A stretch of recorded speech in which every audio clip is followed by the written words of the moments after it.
പ്രിയപ്പെട്ടവരെ, വിശുദ്ധ റമദാൻ അതിവേഗം പോയിക്കൊണ്ടിരിക്കുക. കഴിഞ്ഞ ദിവസങ്ങളിൽ ഒരുപാട് നഷ്ടങ്ങൾ വന്ന ആളുകളുണ്ടാവും. അപ്പോൾ കഴിഞ്ഞ ദിവസങ്ങളിലെ നഷ്ടങ്ങൾ ഓർത്തു പരിതപിക്കുന്നതിന് പകരം ഇനി വരാനിരിക്കുന്ന ദിവസങ്ങൾ എത്രമാത്രം മുതലെടുക്കാൻ കഴിയുന്നുണ്ടോ അത് നമ്മൾ ശ്രദ്ധിക്കുക. അതാണ് വേണ്ടത്. ഓഫറുകളുടെ പെരുമഴക്കാലം ഒരുപക്ഷെ അടുത്ത വർഷം നമ്മൾ ഉണ്ടായിക്കൊള്ളണമെന്ന് യാതൊരു ഉറപ്പുമില്ല. നമുക്ക് ഗ്യാരണ്ടി വാറണ്ടി ഒന്നും ഇല്ലാത്ത ആളുകളാണല്ലോ നമ്മൾ. അതുകൊണ്ട് അടുത്ത വർഷം ഉണ്ടാവുമെന്ന് ഉറപ്പില്ലാത്ത ഒരു ജീവിതമാണ് നമ്മുടെ ജീവിതം.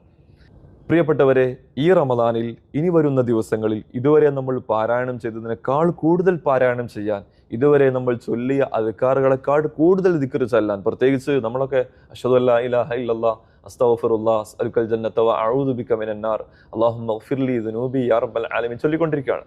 ഇത് നിസ്കാരങ്ങൾക്ക് ശേഷം മാത്രമാക്കാതെ കിടന്നുറങ്ങുമ്പോഴും രാവിലെ എണീക്കുമ്പോഴും മറ്റു ഒഴിവ് സമയം കിട്ടുമ്പോഴൊക്കെ ഈ ദിക്ർ ഇങ്ങനെ ചൊല്ലിക്കൊണ്ടിരുന്നാൽ അത് വലിയ നേട്ടമാണ്, വലിയ പുണ്യമാണ്.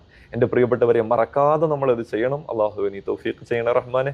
ധാരാളമായി ചെയ്യുക, അമലുകൾ ധാരാളമായി കൂട്ടുക, തറാവീഹൊക്കെ നല്ല ഉഷാറായിട്ട് ചെയ്യുക, തഹജ്ജുദൊക്കെ നിസ്കരിക്കുക, എന്നിട്ട് അള്ളാഹുവോട് ദുആ ചെയ്തുകൊണ്ടിരിക്കുക.